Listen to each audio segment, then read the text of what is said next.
Hey nerds who like art, it's Didi. Did you hit the subscribe button? And welcome to my channel. And in this video, I'm going to be talking about something I'm honestly genuinely surprised I've never covered in a video before. If you read the title, I'm sure you already know what I'm going to say, but like, you think for a channel that focuses on educating others and showing them the fun in creating a manga and drawing in a manga style, I would freaking have a video that at least tells people the bare bones basics on how to become a manga artist. Anyway, there's no point dwelling in that shit, so oh well, might as well make one now. Anyways, yes, how to become a manga artist. But before I jump into that, I'm gonna do something most people on the internet won't, at least not in a video like this. But I, Didi Mark, would like to ask you, why do you want to do this? Now I know like 5% of you watching this actually want to make a manga, like the rest of you, just watching this for entertainment or whatever. But like for those who actually want to make one, ask yourself seriously, why do you want to make a manga? Because if your response to yourself is because you're a fanboy or a fangirl and not something genuine or something that comes from a place that loves creating, telling stories, or having a message you want to put out into the world, then maybe you shouldn't be making a manga. Because I don't know what you guys think about making comic books or, manga, but it is lonely, it is mentally and physically straining, and most of all, it's a pain in the ass. Most of the journey of being a manga artist can be summarized in that one clip of Naruto gripping his chest. It's no joke. But anyways, now that we've got that out the way, let's get right into the video. How to become a manga artist. So first of all, what is a manga artist? For the sake of this video, and to be honest, this is generally my definition of a manga artist, but it's someone who makes / draws or writes manga, and pay attention to this part, folks, puts it out there. Like for others to see and stuff. You don't have to be published by a Shonen Jump or a Saturdayam or any other publishing nerds out there. In my eyes, so long as you're creating and putting your work out there, you're a manga artist. So with that done, the very first step to take in getting to that goal, to the goal of becoming a manga artist, is number 1, coming up with an idea. Okay, so coming up with an idea, I could go into more detail about how to actually come up with like an idea, like a good and unique idea. Come up with stories that, although wear their influences on their sleeves, still stand so far apart from everything else that it's heralded as like unique. But that's a separate video I'll make on another day.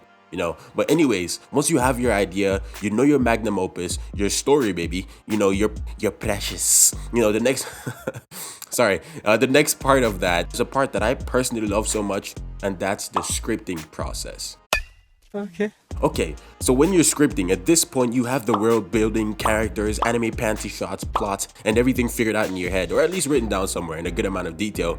So the next thing you would do is write out the script. And so when I say script, some of you might think, wait, script? Like the thing they use in movies and shows and hentai? I thought this was a manga. What do I gotta write scripts for? When does the drawing start? And I say, shut up. Yes, I mean that type of script. I want you to script your manga the way someone would script a movie with dialogue and stuff. And remember, people, this is your story.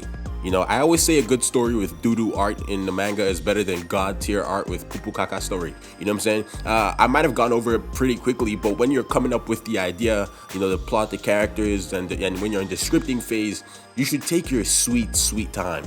Anyways, moving on from that, for a frame of reference, just in case you were lost, this is a screenshot of one of my scripts, and this is a side-by-side of the page that came after it.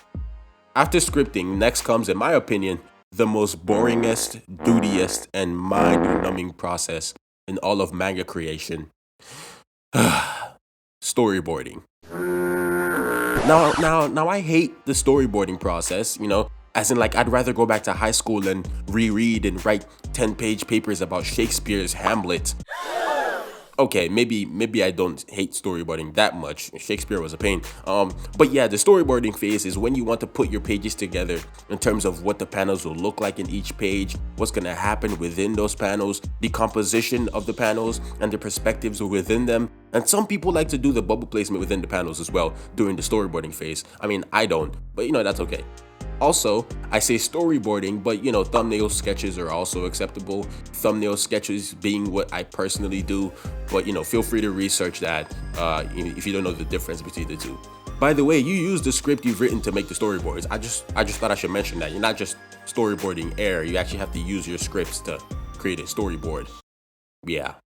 But as much as I hate the storyboarding phase and the next phase we'll talk about is where you really have a lot of room to make mistakes and make as many changes as you want, you know. But this is more so in the storyboarding phase though. Okay. After doing the storyboarding, next is the page sketches. You know, now this is very self-explanatory. You know, this is the last stage where making changes is okay, because after this is inking and toning, and when you do that, it's a lot harder to make changes. Well, not as bad if you're digital, but it's still a hassle though. So in the page sketches, you are drawing shit so you can ink over it. You know, this is it. These, for the most part, is going to be the artwork that we'll see in the final version of the manga. And, you know, after you have this done, next comes the inking and the toning phase. Okay. I put the inking and the toning phase together because they just sort of go together. Like, I don't know, some artists stylistically don't tone, so I guess they go together because you don't have to do one of them, I guess. Anyways, an example of a famous manga artist that doesn't tone or rarely does is Masashi Kishimoto, and an artist who does tone like a truckload megaton is Yusuke Murata, and myself. Hehe. But after the inks and tones, you'd think we'd be done, but we're not. Remember people, this video is about how to become a manga artist, and by my definition of a manga artist from earlier in the video, you need to have your work out there. Okay. So the next phase is putting the work out there, and for this part of the video I like to give my advice. You know, I know how scary it can be putting your work out there for people to see, for people to judge. You know, I went through that, but my advice to you and how I personally overcame that fear and anxiety is, you know, f everybody. Yeah, you know, just stop caring what you think others will think and put the work out there. That's the leap of faith, because, you know, how do you expect to be a famous artist like Oda, or how do you expect to someday get an anime adaptation or a movie adaptation or cereal box adaptation if you never actually put the work out there for people to see? You know what I mean? And also, for example, on like, you know, platforms to publish manga, I don't know, there's Webtoons and there's Medibang. You can do the research about, you know, all that stuff. This isn't the video for that. But yeah, so with that said, that's my DD Mark's take on how to become a manga artist. So go out there and create. I wonder which one of you will be the next big thing. You know, I wonder if anyone watching this out there is gonna, you know, make the next One Piece. You know, I wonder if any one of you is gonna, you know, make something that rivals the genius of Boku no Pico. I'm curious to see, you know, so surprise me, you know, leave a comment down below declaring your goals, and when you achieve them, come back to this video and let me know. I think that'd be fun to do. Anyways, thank you for watching this video. I hope you liked it. I had so much fun making this, and I'm thinking of making a how to make manga playlist, where I make more videos like this in terms of, I don't know, like how to come up with an idea, or how to make a shonen or a seinen or a shoujo. I think that'd be fun. But let me know if that's something you guys want to see in the future. Anyways, make sure to like, subscribe, turn on the notification bell so you know when my dumb self drops a new video, and make sure to leave a comment as well, because I respond to any and all comments. DD deuces, DD dank bros.